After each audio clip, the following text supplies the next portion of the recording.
2025년 현재 진실인 것은 무엇인가? 그리고 비트코인이나 디지털 자산에 이제 막 익숙해지기 시작한 주류 사회, 주류 언론, 전통적인 투자자들, 정치인들, 이들이 아직 모르는, 하지만 나에겐 너무나도 분명한 진실은 무엇인가? 이걸 생각해봤습니다. Bitcoin's an ideology. 비트코인은 하나의 이데올로기입니다. 이데올로기와 프로토콜에 기반하여 만들어진 전 세계에서 가장 큰 통화 프리미엄을 갖는 자산입니다. It's not just an asset. Bitcoin's a network. 비트코인은 단순한 자산이 아닙니다. 비트코인은 하나의 네트워크입니다. 하나의 이데올로기에서 시작된 프로토콜, 그로부터 만들어진 자산, 그 자산이 유통되는 네트워크, 이것이 바로 비트코인을 설명하는 가장 단순한 방식입니다.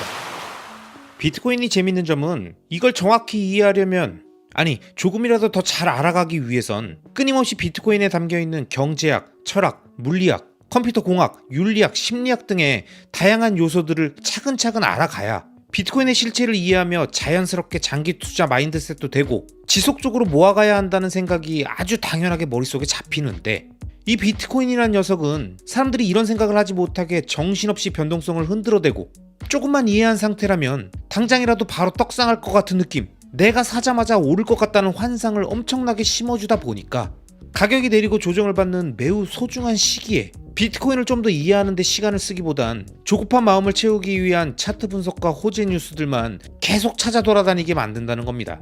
하지만 여러분, 이런 느낌이 들 때가 비트코인을 공부하기 딱 좋은 시기입니다. 진짜 요때가 딱이에요. 딱!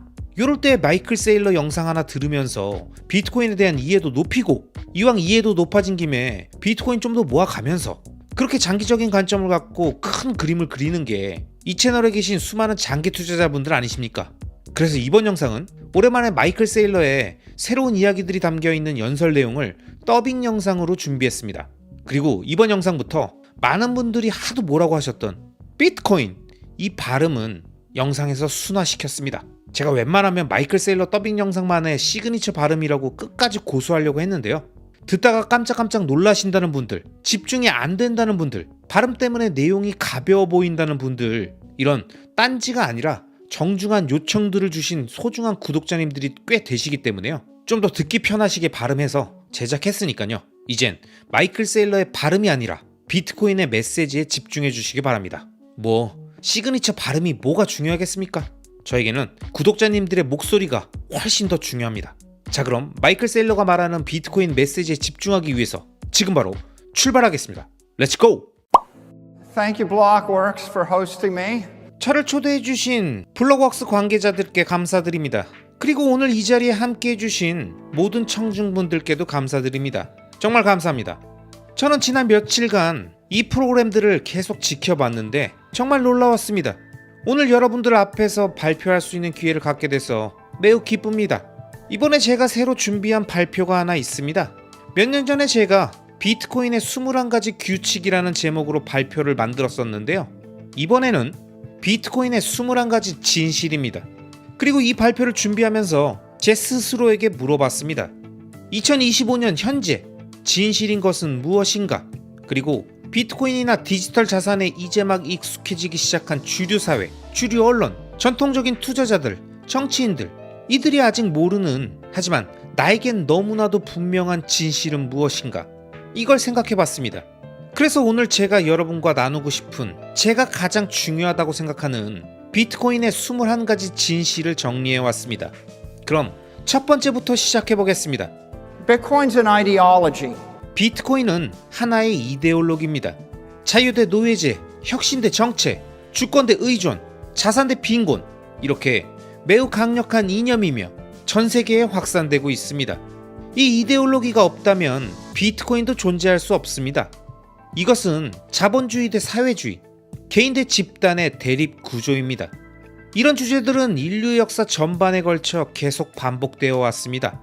오스트리아 학파 경제학자들의 저술에서도 이런 사상들을 볼 수 있고, 볼테르를 비롯한 17세기, 18세기, 19세기 지식인들의 글에서도 이런 사상들을 볼 수 있습니다. 심지어 미국 헌법에서도, 미국 건국의 아버지들 속에서도 이 이데올로기의 흔적이 담겨 있죠. 그리고 이 사상은 비트코인의 모든 것에 메아리치고 있습니다. The second truth of Bitcoin is Bitcoin is protocol. 비트코인의 두 번째 진실은 비트코인은 프로토콜이라는 것입니다. 사토시는 그 이데올로기를 바탕으로 하나의 프로토콜을 만들었습니다. 2100만 개의 코인, 블록 크기, 10분간의 블록 생성, SHA-256 해싱 알고리즘, 이 모두는 통합된 하나의 프로토콜입니다. 물론 비트코인이 유일한 방식은 아닙니다. 이를테면 수학에서 십진법을 사용할 수도 있지만 이진법을 활용할 수도 있고, 영어라는 프로토콜이 있어도 프랑스어라는 프로토콜도 존재하니까요. 비트코인은 번영을 위한 프로토콜입니다. 경제적 성공과 경제적 권한 강화를 위한 프로토콜이기도 합니다. 그리고 이 프로토콜은 소프트웨어 안에 살아 숨쉬고 있습니다. 사람들은 종종 이렇게 말합니다. 양자 컴퓨터가 나오면 어떡하지? 이 기술은 또 어떻게 되는 거예요? 그럴 때마다 제가 전하는 요지는 이렇습니다. 영어도 하나의 프로토콜입니다. 만약 소프트웨어를 업그레이드해야 한다면 아마도 소프트웨어는 바뀌겠지만 그래도 언어는 그대로 유지할 것입니다. 십진법 수학도 일종의 프로토콜입니다. 컴퓨터를 다시 만든다 해도 대부분 십진법 수학은 유지될 것입니다. 비트코인도 프로토콜입니다. 하드웨어를 바꿀 수 있고 소프트웨어를 바꿀 수도 있고 노드를 바꿀 수도 있습니다. 하지만 프로토콜 자체는 단순합니다. 전 세계의 똑똑한 사람들 다수가 자신의 돈을 영원히 지키고 싶어 한다는 사실이죠. 이 네트워크에 1조 달러가 들어오면 사람들은 이걸 어떻게 계속 지킬 수 있을까? 이걸 고민하게 됩니다. 그리고 그것이 10조, 100조, 500조 달러가 되면 그 자산을 지키기 위해 경제 언어, 즉 비트코인 프로토콜이라는 화폐 언어를 사용하는 사람들이 전 세계에 가득하게 될 겁니다. 자, 비트코인의 세 번째 진실. Bitcoin's an asset. 비트코인은 자산입니다. 그 2100만 개 중에 하나가 나오는 것이죠. 하지만 많은 사람들은 오직 자산으로만 봅니다. 비트코인의 이데올로기나 프로토콜은 보지 못하는 거죠. 그들은 단지 자신이 비트코인을 갖고 있냐 없냐 이것만 생각합니다. 근데 비트코인은 어떤 자산인가요? 그건 최고의 자산입니다. 치즈보다 낫고 팔라듐보다 낫고 금보다 낫고 은이나 구리, 땅, 염소, 소, 목재 또는 우리가 화폐라고 부르는 종이 조각보다도 낫습니다. 비트코인은 자산입니다. 근데 이건 단순한 자산이 아니라 이데올로기와 프로토콜에 기반하여 만들어진 전 세계에서 가장 큰 통합 프리미엄을 갖는 자산입니다. 비트코인의 네 번째 진실. It's not just an asset. Bitcoin's a network. 비트코인은 단순한 자산이 아닙니다. 비트코인은 하나의 네트워크입니다. 그리고 그것은 단순한 네트워크가 아니라 세계에서 가장 강력한 컴퓨터 네트워크입니다. 글로벌 네트워크이며 이 네트워크 없이는 비트코인이라는 자산도 존재할 수 없습니다. 자산은 이 네트워크 안에 저장되어 있고 네트워크는 그 프로토콜의 구체적인 실현입니다. 네트워크는 탈중앙을 만들어냅니다. 이건 사실이죠. 하지만 동시에 이 네트워크는 결함 허용력, 필수 시스템으로서의 중요도, 중복성, 그리고 이 자산과 이 운동의 기술적, 경제적, 윤리적 특징들도 함께 만들어냅니다. 하나의 이데올로기에서 시작된 프로토콜, 그로부터 만들어진 자산, 그 자산이 유통되는 네트워크, 이것이 바로 비트코인을 설명하는 가장 단순한 방식입니다. 아마 대부분의 사람들은 비트코인의 가격만 보고 이 네 가지 요소들을 다 생각하진 않을 겁니다.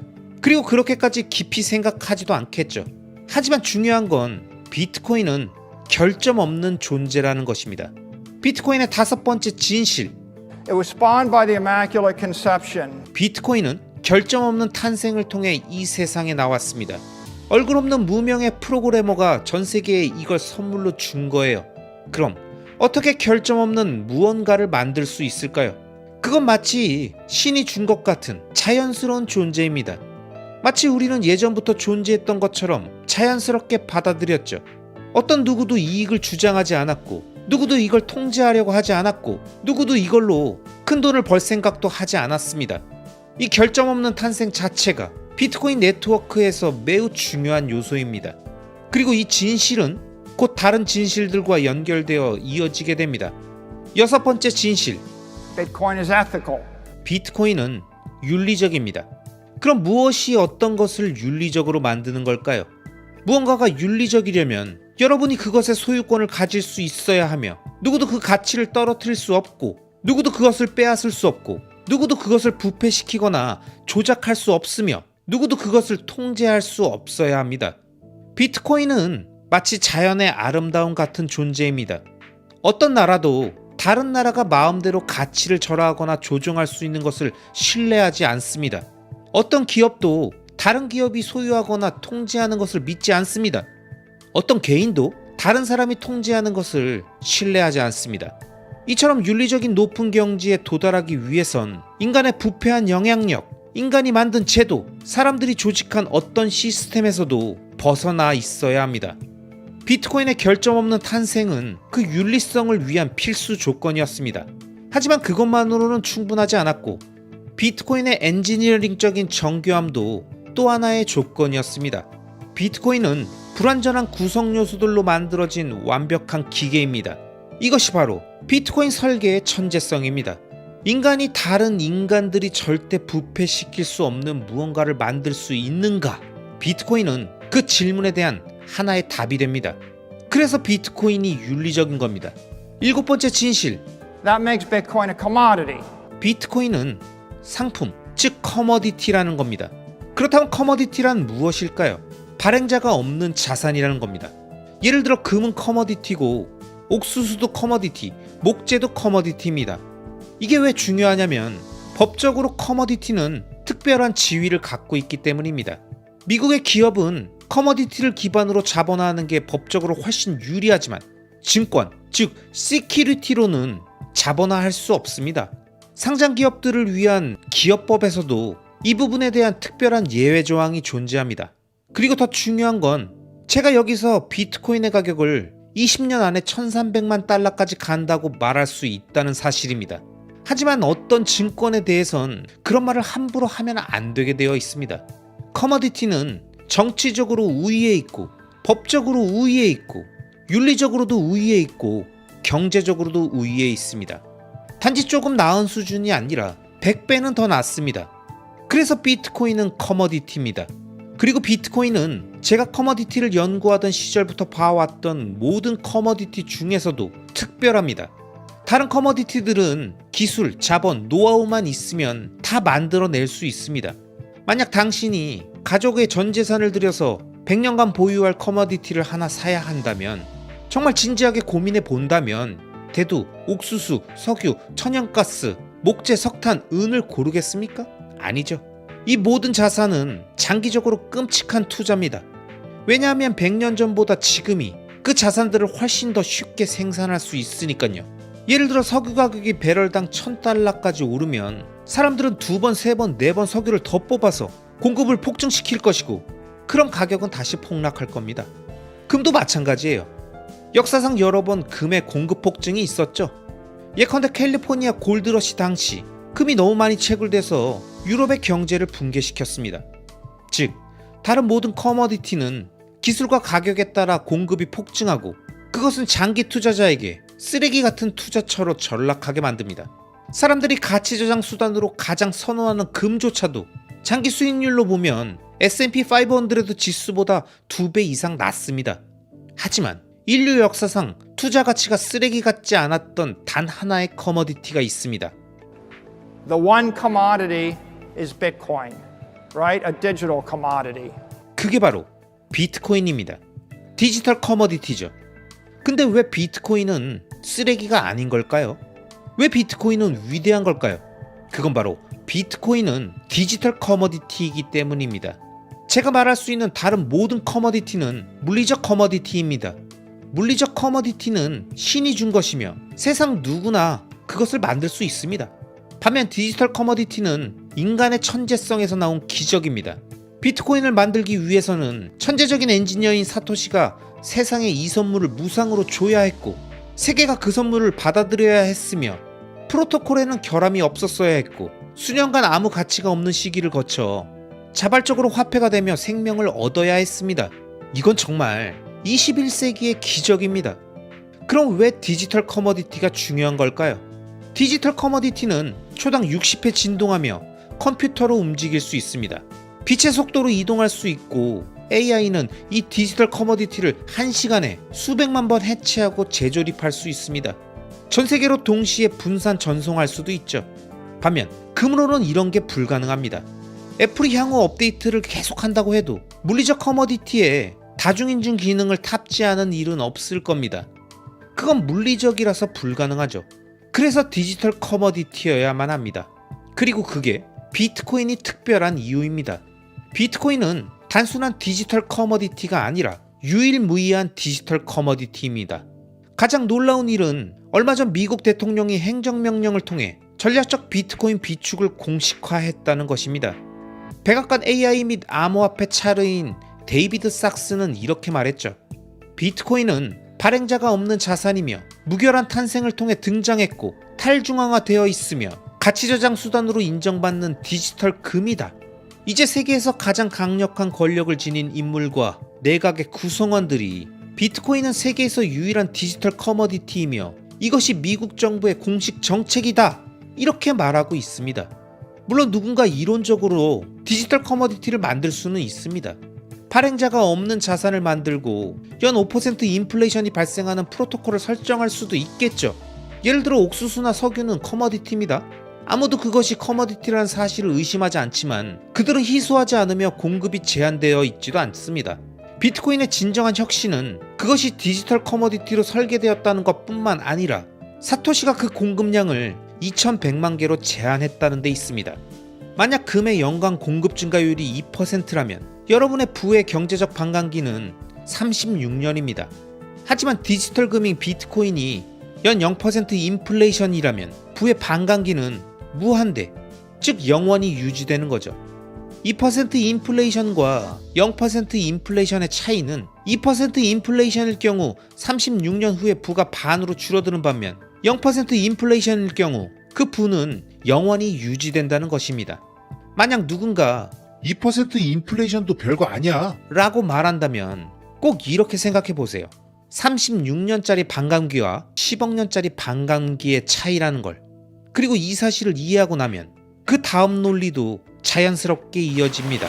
지금 이 순간에도 비트코인을 보유한 자산 기반 기업은 매년 30에서 60%의 수익률을 보고 있습니다. 아무것도 안 해도 30에서 50%씩 성장하고 있는 셈이죠. 이 전략의 핵심은 매년 20만 달러의 현금 흐름을 모아서 20년 동안 투자하는 게 아닙니다.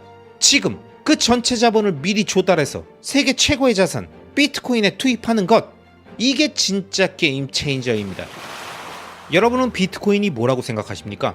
디지털 머니, 디지털 부동산, 완벽한 가치 저장 수단, 가장 윤리적인 자산, 진정한 사운드 머니, 망가진 화폐 시스템의 해결책, 이처럼 다양한 생각들을 가지실 수 있는데요.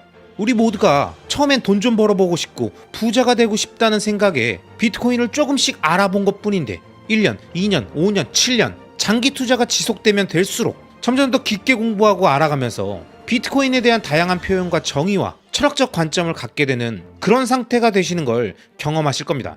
저 역시 그런 과정들을 겪어왔고 지금도 겪어가면서 계속 배우고 있는데요. 이런 비트코인을 알아가는 과정에 제 채널에 있는 다양한 마이클 세일러의 더빙 영상들이 많은 도움을 드릴 거라고 확신합니다.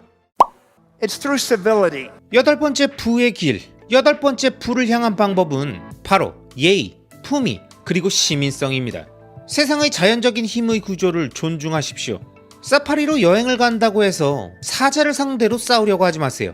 코끼리를 밀어내려고 하지 마십시오. 등산 중에 셀카를 찍다가 절벽에서 떨어지지도 마시고요. 중력의 법칙, 즉 자연의 힘을 존중해야 합니다. 이건 누구나 알만한 얘기죠. 하지만 여기서 한 발짝 더 나가서 말씀드리면 만약 여러분이 비트코인이라는 세계에서 부를 쌓아가고 싶다면 세상이 어떻게 구성되어 있는지를 이해하고 그 구조에 맞서 싸우려고 들지 마세요. 여러분이 싫어하는 정부를 굳이 무너뜨릴 필요가 없습니다. 누군가의 종교적 신념을 바꾸려고 하지 마세요. 세상에 존재하는 특정 제도를 뒤엎을 필요도 없습니다. 당신의 싸움을 신중하게 선택하고 사회적 규범을 존중하고 쓸데없는 싸움에 에너지를 낭비하지 마십시오. 이런 건 에너지를 분산시키는 일일 뿐입니다. 세상을 바라보면서 바꾸고 싶은 게 한 100가지 정도 떠오르시죠? 하지만 현실은 그 중에서 세상이 내 의견을 중요하게 여기는 건 한 가지가 있을까 말까입니다. 그 외의 99가지는 내가 아무리 노력해도 바뀌지 않을 겁니다. 그러니 부를 이루고자 한다면 자신이 할 일을 정확히 정하고 거기에 집중하고 그리고 품위 있게 행동하세요. 세상에는 나와 다른 종교를 가진 사람도 있고 정치적 신념이 다른 사람도 있고 경제적 철학이나 문화적 배경이 전혀 다른 사람들도 많습니다. 그들과의 공통적인 접점을 찾으려고 노력하세요. 그래야 앞으로 나아갈 수 있습니다. 논쟁과 분노, 산만함은 미래로 가는 당신의 속도를 늦출 뿐입니다. 그러니까 시민성, 그것이 당신에게 커다란 도움이 될 겁니다. The ninth way to wealth is through corporation. 9번째 부의 길은 바로 법인을 통한 부의 창출입니다. 잘 구성된 법인은 이 세상에서 가장 강력한 부의 생성 엔진입니다. 자, 여러분이 개인 투자자라면 저는 이렇게 조언 드릴 겁니다. AI한테 물어보세요. 어떻게 회사를 만들 수 있는지. 작은 사업이든 여러 개의 사업체든 상관없습니다. 법인은 막강한 이점을 갖고 있습니다. 은행 시스템에 특별 접근 권한이 있죠. 각종 비즈니스 분야에서 법인은 특권과 면책을 가지고 있고 오래 살아남을 수 있는 존속력, 세금 효율성, 신용도, 다양한 구조적 효율성까지 갖추고 있습니다. 게다가 법인은 자본을 유치할 수 있고 미래를 상상하고 거기서 경제적 에너지를 현재로 끌어올 수 있는 구조입니다. 30년 후를 내다보고 그 미래를 지금 당겨와서 투자할 수 있단 말입니다. 하지만 개인은 그걸 못하죠. 그러니까 개인으로 살아가는 것도 멋진 일이지만 1인 법인도 괜찮고 가족 법인도 훌륭합니다. 진지하게 한번 생각해 보셔야 합니다. 세상의 구조, 즉 경제적 위계 질서를 보자면 이렇습니다. 맨 아래가 개인입니다. 그 위가 가족이고 그보다 강력한 게 파트너십이죠. 그 위는 작은 아니면 중간 정도 규모의 비상장 기업, 그 위는 대형 비상장 기업, 그리고 그 다음 단계는 OTC 시장의 상장사, 그 위는 대형 거래소에 상장된 상장 기업, 그리고 그 위에는 미국 자본시장에서 일정 기간 이상 상장을 유지한 시즌드 이슈어, 그리고 마지막으로 최정상에 있는 존재, 바로 잘 알려진 시즌드 이슈어입니다. 전 세계에 단 몇백 개만 존재하는 이런 법인은 어떤 일을 할 수 있을까요? 그건 단 6시간 만에 10억 달러어치의 증권을 발행하고 판매할 수 있는 힘, 그게 가능한 위치에 서게 되는 겁니다. 저는 여러분 모두가 그 정점에 서길 바랍니다. 자신의 잠재력을 극한까지 끌어내길 바랍니다. 그리고 그 여정의 출발점, 그게 바로 법인화입니다. 자, 이제 다음 슬라이드로 넘어갑니다. The 10th way to wealth is through focus. 10번째 부의 길은 바로 집중입니다. 할 수 있는 일이 많다고 해서 해야 하는 일은 아닙니다. 저는 수많은 일을 해왔습니다. 올해 60이 된 저는 20대, 30대, 40대, 50대를 거치며 정말 많은 프로젝트들을 경험했습니다. 그리고 이제서야 비트코인을 신념과 열정으로 끌어안게 된 이유는 그 오랜 시간 동안 온몸으로 경험한 진리 때문입니다. 그 진리는 세상을 실질적으로 변화시키는 일은 매우 어렵다, 이겁니다. 제가 지금까지 생각해낸 거의 모든 위대한 아이디어들은 처음엔 완벽해 보였습니다. 하지만 막상 실행을 해보면 대부분은 예상대로 되지 않았습니다. 실제로 새로운 상품, 새로운 서비스 혹은 어떤 혁신적인 무언가를 만들었다고 해도 5년 안에 실패할 확률이 90%입니다. 반면에 회사 재무제표에 비트코인을 넣고 투자했다면요, 5년 안에 성공할 확률이 90%입니다. 그 시간을 30년, 40년으로 넓혀보면 운영 아이디어의 대부분 99%는 실패하지만 비트코인을 기반으로 한 금융 전략은 99%의 확률로 성공하게 됩니다. 그러니 야망과 성과를 혼동하지 마십시오. 지금 이 순간에도 비트코인을 보유한 자산 기반 기업은 매년 30에서 60%의 수익률을 보고 있습니다. 아무것도 안 해도 30에서 50%씩 성장하고 있는 셈이죠. 반면 자영업이나 호텔, 레스토랑 같은 운영 기반 비즈니스는 어떨까요? 1년 시작하자마자 올해는 30% 성장시키겠다라면서 다짐하죠. 그리고 그걸 20년 동안 반복한다? 이건 진짜 어렵습니다. 지금까지 그걸 해낸 기업은 딱 7개. 우리가 흔히 말하는 매그니피센트 7뿐입니다. 하지만 실패한 기업은요? 4억 개가 넘습니다. 그러니 전략을 세울 땐 분산보다 집중, 분산보다 신념입니다. The 11th way to wealth is through equity. What does that mean? 이제 11번째 부의 길입니다. 그건 바로 지분입니다. 이 말의 의미는 이렇습니다. 당신의 기회를 투자자들과 공유하세요. 그리고 그들과 함께 리스크를 나누세요. 법인은 이걸 할 수 있지만 개인은 불가능합니다. 예를 들어 메타플래닛은 단 1000만 달러의 가치에서 시작해서 시가총액 50억 달러까지 성장했습니다. 그 힘은 전적으로 자기 지분을 공유한 투자자들 덕분입니다. 저희 마이크로스트래티지도 마찬가지예요. 10억 달러짜리 회사가 1000억 달러 기업으로 성장할 수 있었던 것도 지분 투자자들이 함께 해줬기 때문이죠. 그렇다면 여러분은 지금 무엇을 하고 계신가요? 이미 회사를 가지고 있다면, 전략이 있다면 그 전략을 기회로 만들고 투자자들과 나누는 구조를 진지하게 고민하셔야 합니다. 예를 하나 들어볼게요. 어떤 치과 의사가 매년 20만 달러의 현금 흐름을 창출합니다. 그리고 그걸 20년 동안 매년 비트코인에 투자한다면 동네에서 제일 가는 부자 치과 의사가 될 수 있을 겁니다. 하지만 여기서 더 나아갈 수 있습니다. 그 치과를 법인화해서 현금 흐름이 5배인 100만 달러로 가치를 평가받습니다. 그리고 지분 33%를 50만 달러에 매각하는 거죠. 그 50만 달러로 지금 비트코인을 사고 1년 후에 회사 가치가 2배가 되면 다시 50만 달러 조달해서 비트코인 매수, 그 다음에 300만 달러 조달해서 또 매수, 그렇게 계속 반복하다 보면 그 사람은 동네 최초의 치과 의사 출신 억만장자가 될 겁니다. 근데 그가 한 건 단 하나, 지분을 나누고 레버리지 전략을 쓴 것뿐이었습니다. 당신이 누군가 파트너를 맺고 그들에게 일정 지분을 나눠줬다면요, 그게 바로 전략입니다.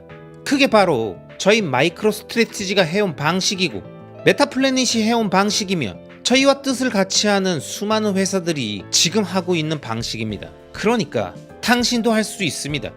The 12th way to wealth is through credit. 자, 12번째 부의 길, 그건 바로 신용입니다. 이게 무슨 말일까요? 세상의 미래를 두려워하는 사람들이 아주 많습니다. 그들은 돈을 지키고 싶어하고 안정적인 수익을 원하죠. 예를 들어 일본 회사채는 0.5% 수익률밖에 안 나오고 미국의 투자등급 채권도 4에서 5% 정도에 불과합니다. 이런 시장에서 당신이 회사를 만들어 그들에게 확실성을 제공한다면 그들은 당신에게 돈을 맡깁니다. 고정된 이자, 고정된 배당, 자본구조상의 우선순위, 즉 그들에게 확실성, 안정성, 수익률을 주는 대신 당신은 자본을 얻게 되는 거죠. 세상엔 이런 사람들이 정말 많습니다.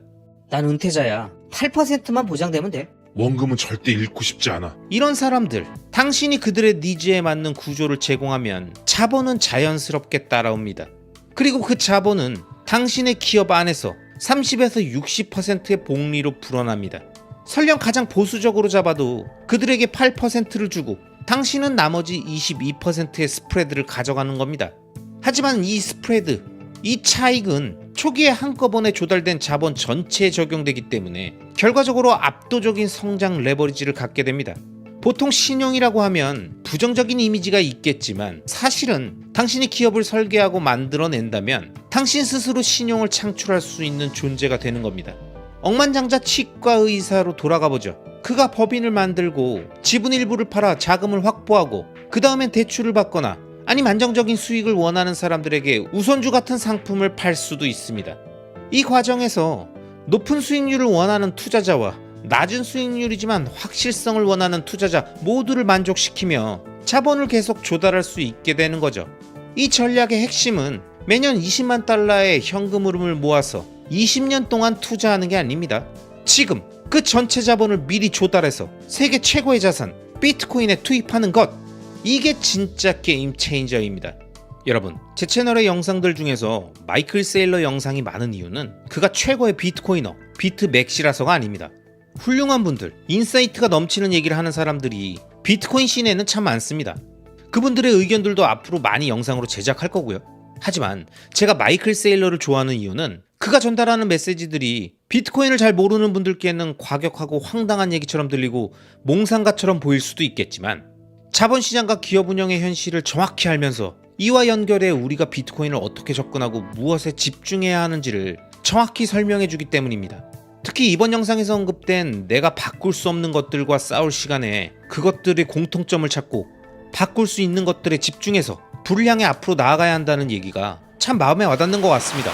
기하급수적으로 악화되는 돈을 벌기 위해서 기하급수적으로 더 열심히 일하는 것은 바로 노예의 길과 다름없습니다. 그래서 저희는 현금과 국채 대신 대차 대조표에 넣을 적절한 자산 조합을 찾기 시작했습니다. 이 과정에서 비트코인과 BJ 보야 파티가 작성한 멋진 글을 발견했습니다.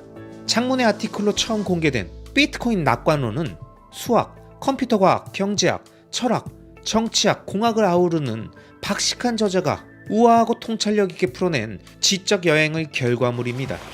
보약 파티는 명확하고 간결한 방식으로 화폐의 이론, 비트코인의 구조, 비트코인이 금과 법정화폐보다 우월한 이유, 그리고 비트코인이 인류 문명에 이바지할 수 있는 가능성을 제시합니다. 우리 주변에는 2011년, 2015년에 비트코인을 처음 알았지만 그 가치를 전혀 몰라서 아무것도 하지 않았던 사람들, 2017년에 비트코인을 200만원, 300만원에 샀었지만 5배, 10배 올라서 대박이라면서 낼름 팔아버린 사람들을 가끔 볼 수 있습니다. 그리고 그들은 늘 이런 말을 하죠. 아, 그때 내가 100만 원만 사놓고 그냥 잊고 지낼걸. 아, 진짜 아쉽네. 에휴, 1000만 원만 그냥 버리는 돈 셈 치고서 냅뒀으면 완전 인생 역전인데. 이런 얘기들을 하죠. 그런데 여러분, 이런 말을 하시는 분들은 절대 잊고 지내지 못하고 10년, 5년 냅두지 못합니다. 왜냐?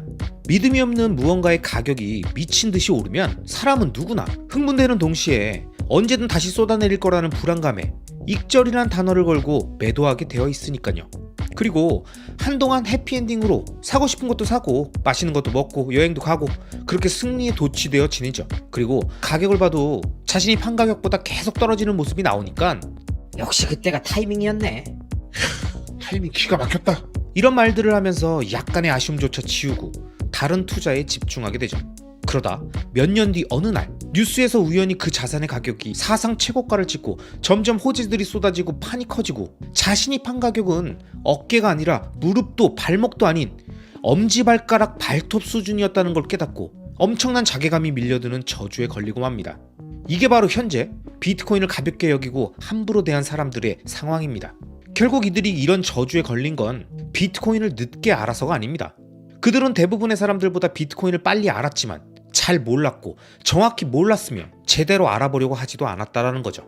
그러니 모든 판단의 기준이 유동치는 가격에 집중돼서 아무 의미 없는 원화나 달러로 표시되는 그놈의 법정화폐 숫자에 놀아나서 소중한 비트코인을 함부로 팔고 언제든 다시 살 수 있고 언제든 더 많은 수량을 늘릴 수 있다는 착각에 빠져버리게 된 겁니다.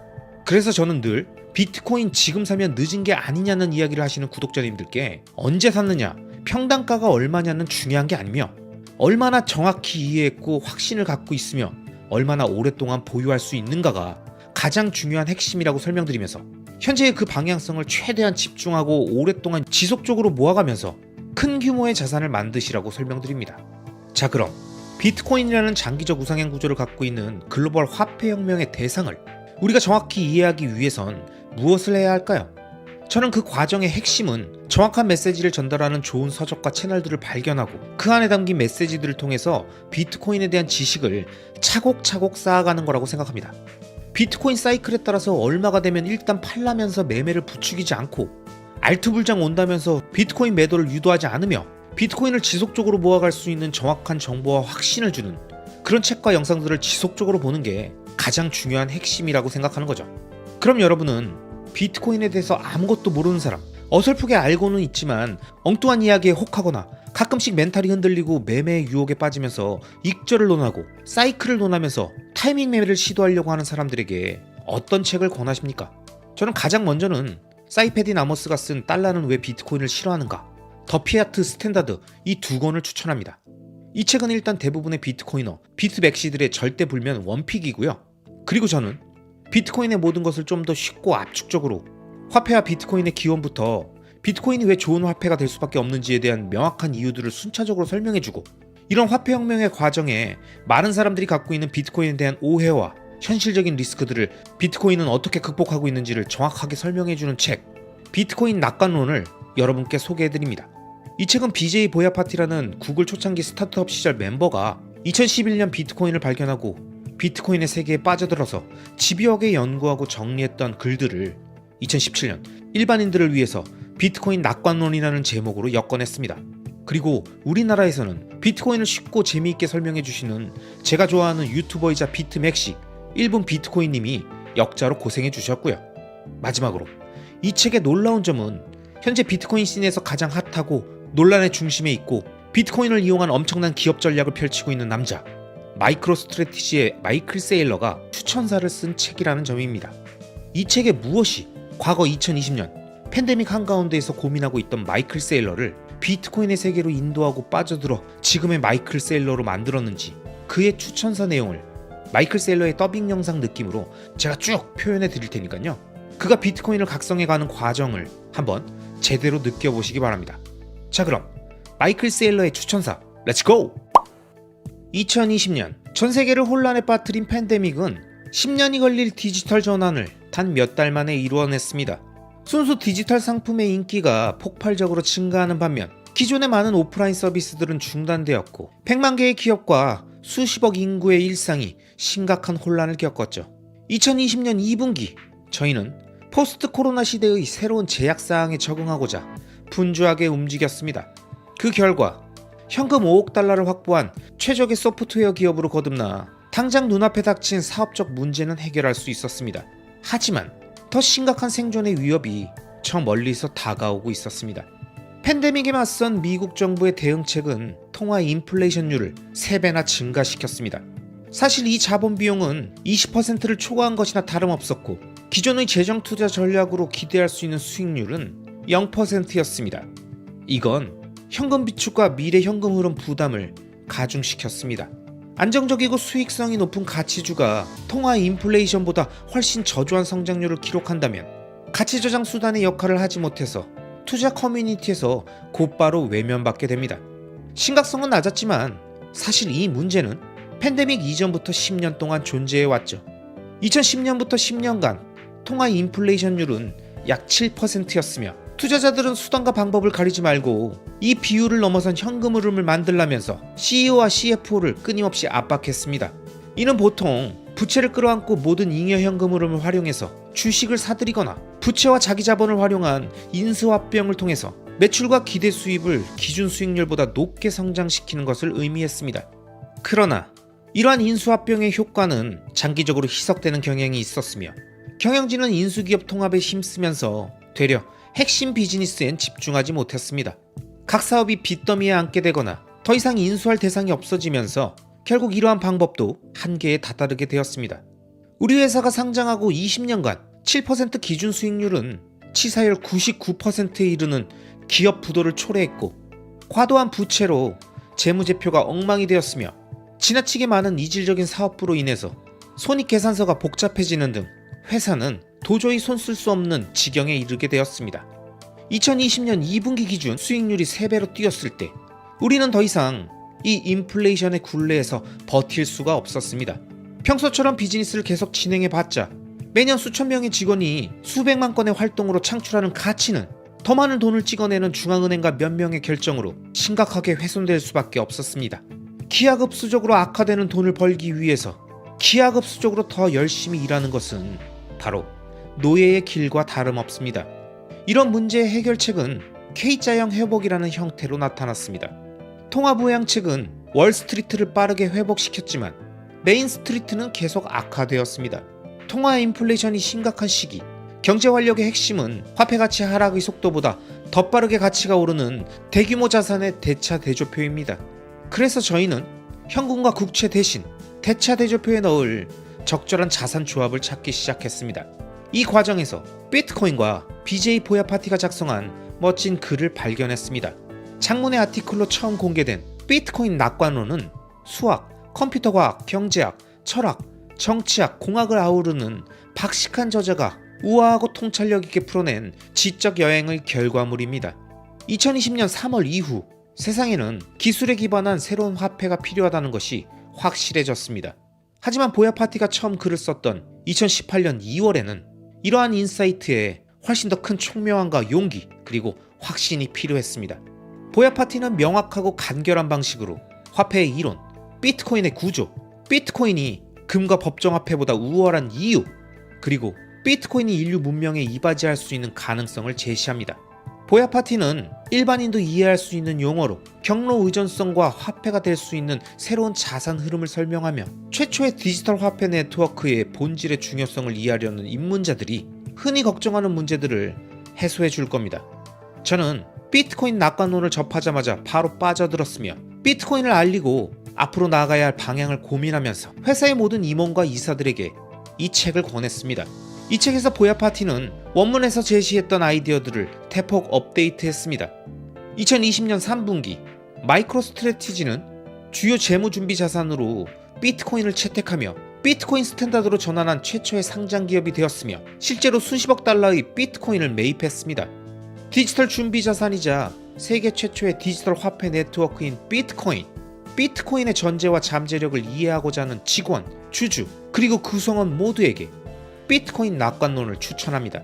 저희가 그랬던 것처럼 여러분도 이 책을 읽고 많은 영감을 얻을 수 있길 바랍니다. 2021년 3월 27일 플로리다주 마이애미 해변에서 마이크로스트래티지 회장 겸 최고 경영자 마이클 세일러. 자, 여러분, 역사는 늘 반복됩니다. 2011년에 비트코인을 정확히 몰랐던 사람, 2015년에 흘린 사람, 2018년에 판 사람, 2022년에도 무시한 사람, 그리고 그 과정에 마이클 세일러처럼 그리 빠르지도 않은 시기에 비트코인을 정확하게 깨닫고 행동으로 옮긴 사람들의 결과물을 보면서 여러분은 무엇을 느끼십니까? 2020년 3분기부터 비트코인을 모아가며 상승장이든 대하락장이든 계속 매집하며 그 방향성을 지킨 마이크로스트래티지의 주가가 그 기간 폭발적으로 상승한 엔비디아보다 높다는 사실은 우리가 비트코인을 어떻게 대하고 무엇에 집중해야 하며 어떤 행동을 해야 하는지를 정확하게 보여주는 표본이라고 생각합니다. 그렇기 때문에 저는 앞으로도 계속 구독자 여러분들께 비트코인을 이해하기 좋은 서적들과 현인들의 이야기를 쉽고 재미있게 전달해 드리겠습니다.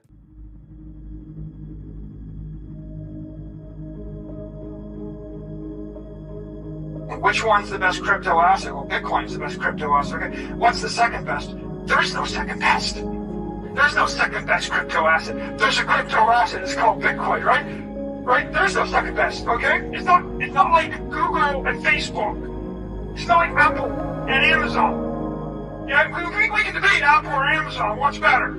They both look like tech monopolies to me. They both look pretty good. On the other end, Bitcoin or no. Bitcoin. Bitcoin's a crypto asset. This entire idea of like 60% dominance is bullshit, ridiculous, stupid, right? Like, it's stupid. It's not 60% dominant. It's like 96% or 95% dominant, right? And you compare it as a crypto asset to a like kind of proof of work crypto network, right? That's meant to be a store of value. You know, you're lucky if you find it, you can scrape together 5% of other stuff in the last bucket, so there is no